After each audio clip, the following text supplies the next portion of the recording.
Hello everyone, welcome to our channel. তো আজকে আমরা পর্ষদ টেস্ট পেপারের 5 নম্বর যে সেটটা আছে ওটারই সমাধান করব। তো আমরা করব বিভাগ গ আর ঘ জীবনবিজ্ঞানের।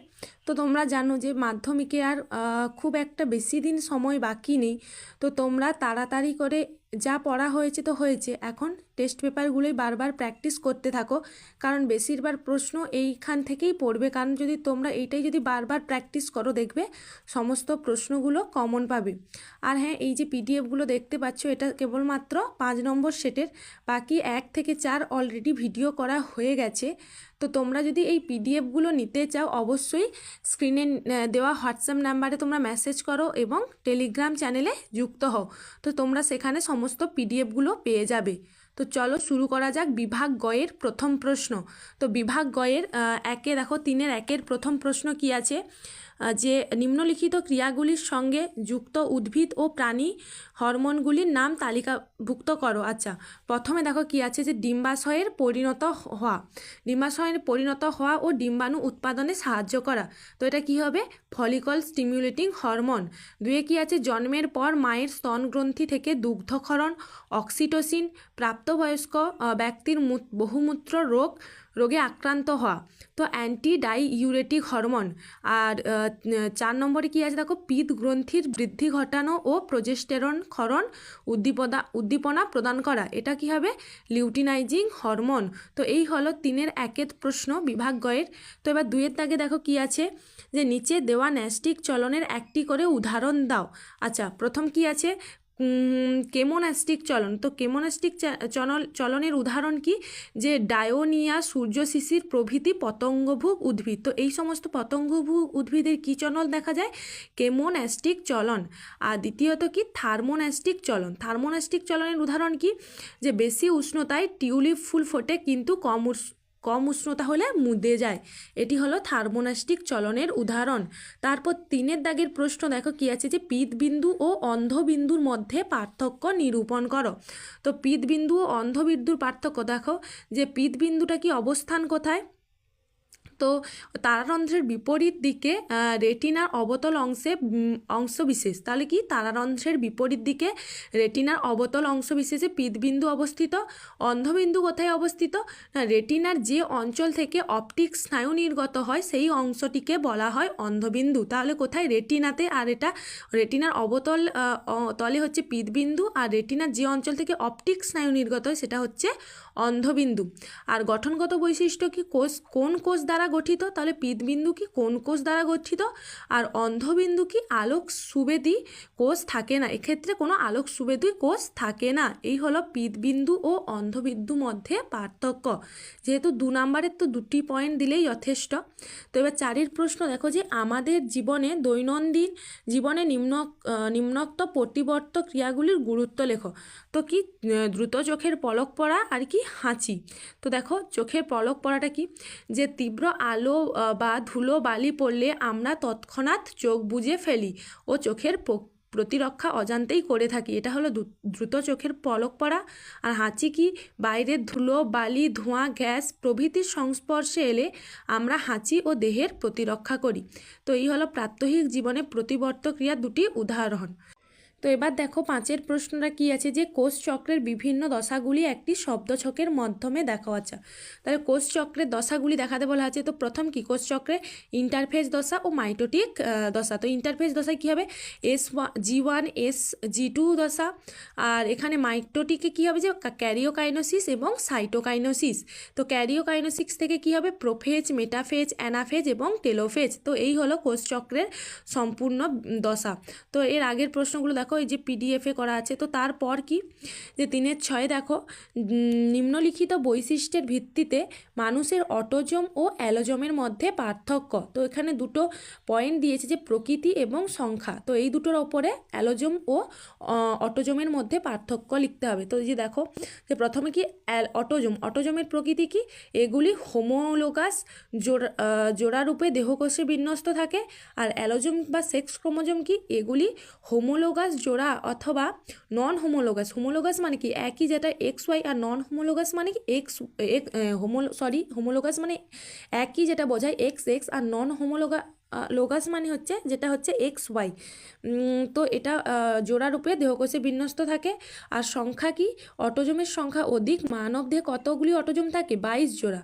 আর হচ্ছে অ্যালোজোমের সংখ্যা কম, মানব দেহে থাকে 1 জোড়া, মানে সেক্স ক্রোমোজোম যেটা সেটা হচ্ছে কি মানব দেহে থাকে 1 জোড়া, তো সেটাই বলা হয়েছে। এবার 7এর প্রশ্ন দেখো কি আছে, যে উদাহরণ সহ উদ্ভিদের যে কোনো দুটি কৃত্রিম অঙ্গজ জনন পদ্ধতি উল্লেখ করো। আচ্ছা, তো এখানে যে কোনো দুটি বলেছে, তো আমি দুটো লিখে দিয়েছি, তোমার মতো ইচ্ছা, তোমার যেমন ইচ্ছা তুমিও দুটো লিখবে।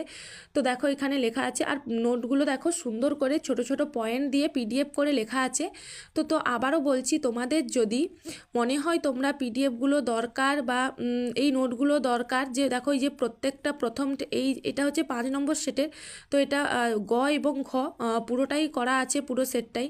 তো তোমাদের মনে হয় যদি এগুলো লাগবে, তো স্ক্রিনে দেওয়া যে হোয়াটসঅ্যাপ নাম্বার, ওই নাম্বারে তোমরা অবশ্যই মেসেজ করো, যে তোমরা তাহলে নোটটা পেয়ে যাবে। আর অবশ্যই টেলিগ্রাম চ্যানেলে যুক্ত হয়ে থাকো।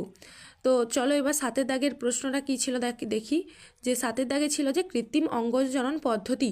তো উদ্ভিদের কৃত্রিম অঙ্গজ বংশবিস্তার বিভিন্ন পদ্ধতিতে হয়ে থাকে, তার মধ্যে একটা কি, এখানে দুটো বলা হয়েছে, তো আমরা দুটো করেছি। তো কাটিং বা শাখা কলম, যে দেখো যে কৃত্রিম অঙ্গজ জনন পদ্ধতিতে উদ্ভিদের শাখা কেটে ভিজে মাটিতে রোপণ করা হয়, প্রয়োজন মতো জল দিতে থাকলে পর্ব থেকে নতুন অস্থানিক মূল বের হয় এবং ক্রমশ ওই শাখা থেকে একটি পূর্ণাঙ্গ উদ্ভিদ জন্ম হয়, তাকে বলা হয় কাটিং। তো উদাহরণ কি, কোন কোন গাছে এই কলম করা হয়? গোলাপ, জবা, গাঁদা ইত্যাদি। আর দ্বিতীয়ত কি, আরেকটা হয় যে জোর কলম, যেটা সেটাও তোমরা দিতে পারো। এখানে আমি কাটিং বা শাখা কলম দিয়েছি, আর একটা আছে মাইক্রো প্রোপাগেশন বা অণুবিস্তরণ, যে কৃত্রিম অঙ্গজ জনন পদ্ধতিতে ল্যাবরেটরিতে কোষ কলা বা অঙ্গকর্ষণ মাধ্যমে পালন দ্বারা দ্রুত নতুন উদ্ভিদ তৈরি করা হয়, তাকে বলা হবে মাইক্রো প্রোপাগেশন। উদাহরণ কি, অর্কিড, কলা জাতীয় উদ্ভিদ প্রভৃতিতে এই জনন ঘটানো হয়। তো এই হলো কৃত্রিম অঙ্গজ জনন পদ্ধতিটি দুটো উদাহরণ। এবার 8এ দেখো প্রশ্ন আছে কি, শঙ্করায়ন পরীক্ষায় মেন্ডেল কর্তৃক নির্বাচিত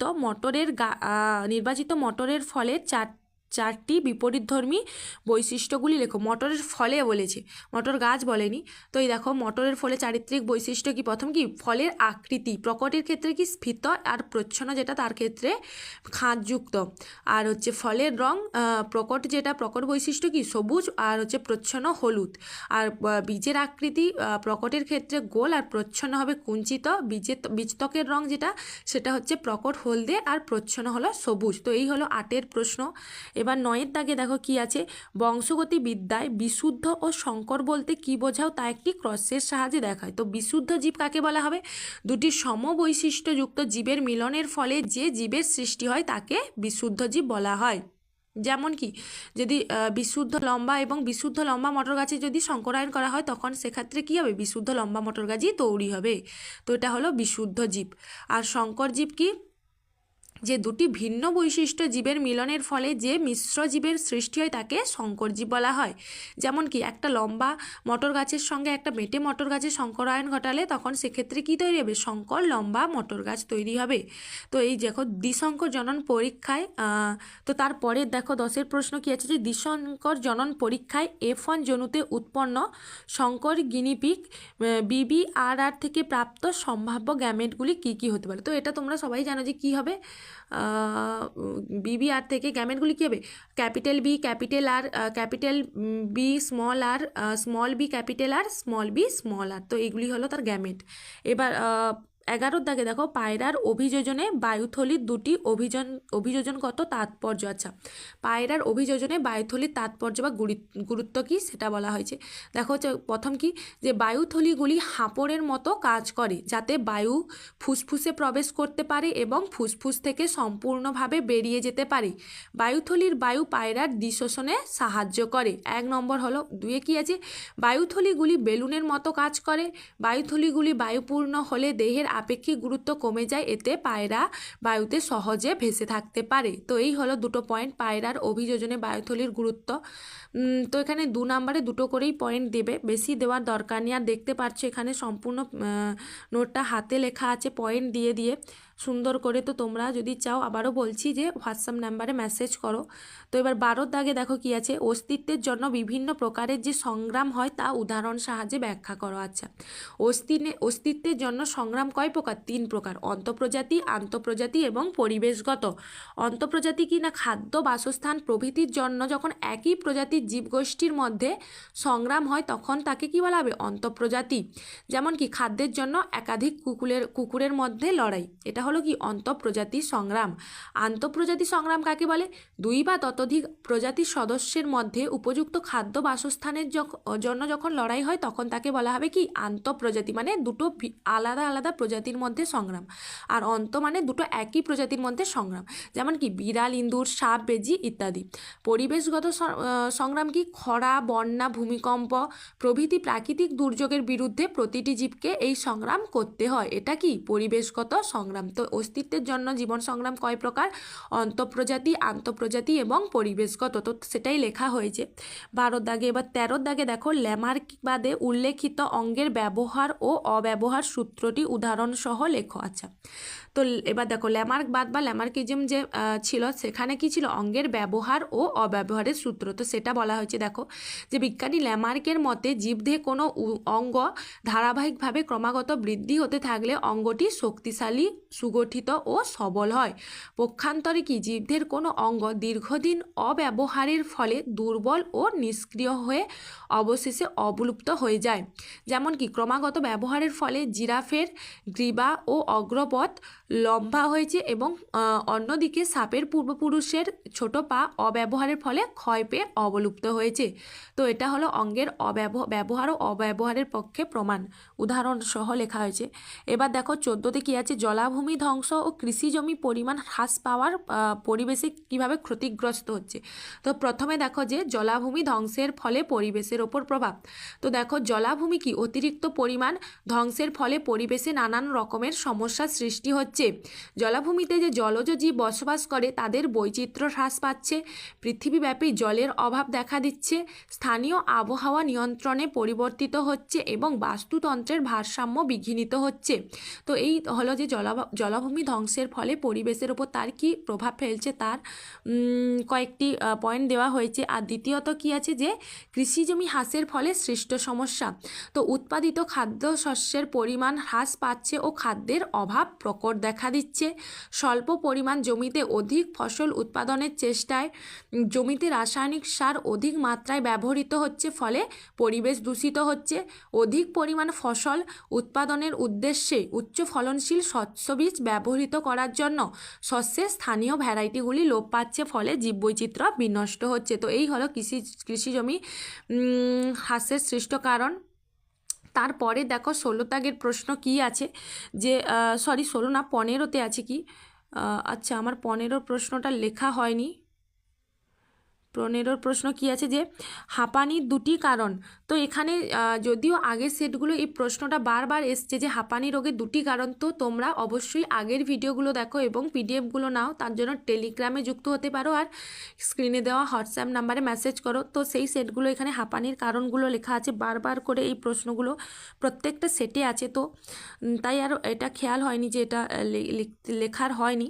তো এবার দেখো 16 কি আছে, যে বায়োস্ফিয়ার রিজার্ভের 2টি গুরুত্বপূর্ণ বৈশিষ্ট্য। আচ্ছা, তো দেখো যে প্রথমত কি, যে এই প্রকার বনাঞ্চলে বাস্তুতন্ত্র, জীববৈচিত্র্য, বিভিন্ন উদ্ভিদ, প্রাণী ও জীবের জিনগত বৈচিত্র্য বজায় রাখা হয়, ফলে সকল প্রকার জীবের বংশবিস্তারের ধারা অব্যাহত থাকে।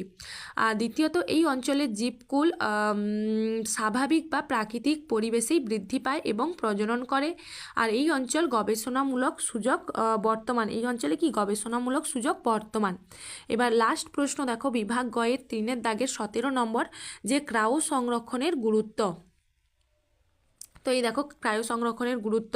তো ক্রায়ো সংরক্ষণের গুরুত্ব কি না, দুষ্প্রাপ্য বিলুপ্ত প্রায় জীবের জিন দীর্ঘদিন ধরে গবেষণাগারে সংরক্ষণ করা যায়, ফলে জীবটি অবলুপ্তি রোধ করা যায়। আর ভবিষ্যতে প্রয়োজন মতো কোনো জীব সৃষ্টিতে পদ্ধতিটি সাহায্য করে। তো এই হলো বিভাগ গয়ের 2 নম্বরের সমস্ত প্রশ্নগুলো। এখানে বিভাগ ঘয়ের প্রশ্নগুলো করে দেওয়া আছে, তো আমরা পরের ভিডিওতে করব, কারণ কি যে ভিডিওটা অনেক বড় হয়ে যাবে, তো তার জন্য। তো এখন হচ্ছে কেবলমাত্র আজকে শুধু বিভাগ গয়ের প্রশ্নগুলো করলাম। 5 নম্বর সেটের জীবনবিজ্ঞানের। আর আবারও বলছি যে তোমরা যদি পিডিএফগুলো অবশ্যই চাও তো তোমরা এই স্ক্রিনে দেওয়া হোয়াটসঅ্যাপ নাম্বারে মেসেজ করো, যেখানে সেট 1 থেকে সেট 15 প্রত্যেকটা তোমরা এরকম হ্যান্ডরাইটিং পিডিএফ পেয়ে যাবে। আর ভিডিওটাকে অবশ্যই লাইক করো, চ্যানেলটিকে অবশ্যই সাবস্ক্রাইব করো এবং শেয়ার করো। তো চলো, ধন্যবাদ।